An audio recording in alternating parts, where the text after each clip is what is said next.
हैन? यो गीतामा भनेको छ नि, श्रेषु दुष्टासु वर्णेषु जायते वर्णशङ्कर। यो दुष्ट कर्मले गर्दा कुनै कुनै वर्णशङ्कर जन्मिन्छन् अरे। त्यस्तै यो नेपाली मन भएर, नेपाली शरीर भएर नेपाली मन नभएकाहरू नेपालका लागि वर्णशङ्कर हुन्। वर्णशङ्कर जन्मियो भने दुःख पाइन्छ।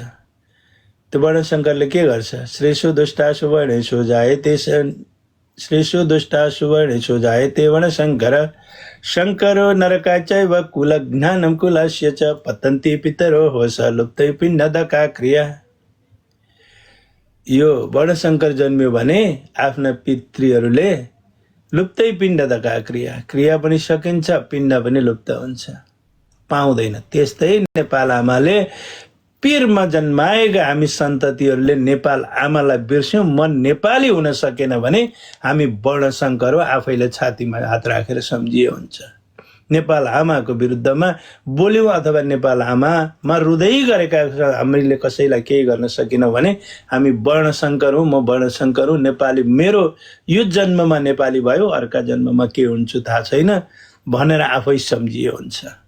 यदि नेपाली हो भने सम्झिनुपर्छ, यो बेलामा उठ्नुपर्छ, जुट्नुपर्छ। देश रोएको छ, आमाको छाती चर्किँदैछ अनि हामी मौन सुतेका छौँ। एउटा सामान्य सेवा गरौँ भन्दा सबैलाई डर लाग्छ, भाग्छौँ भने हामी किन नेपाली भनिरहनु पर्यो र भन्ने सम्मको फेरि पनि सूर्यजङ सर, हजुर र हजुरको टिमलाई उच्च सम्मान व्यक्त गरे। अत्यन्तै खुसी लाग्यो।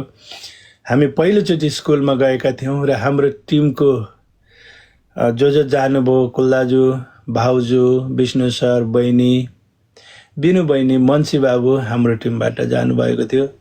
यहाँहरूलाई पनि विशेष धन्यवाद, आभार प्रकट गर्छौँ र फेरि आगामी दिनहरू, यस्ता दिनहरूमा अवश्य पनि सूर्यजङ हजुरसँग जोडिएर यस्ता कार्यक्रम गर्ने मौका हामीले पाउनेछौँ भन्ने विश्वास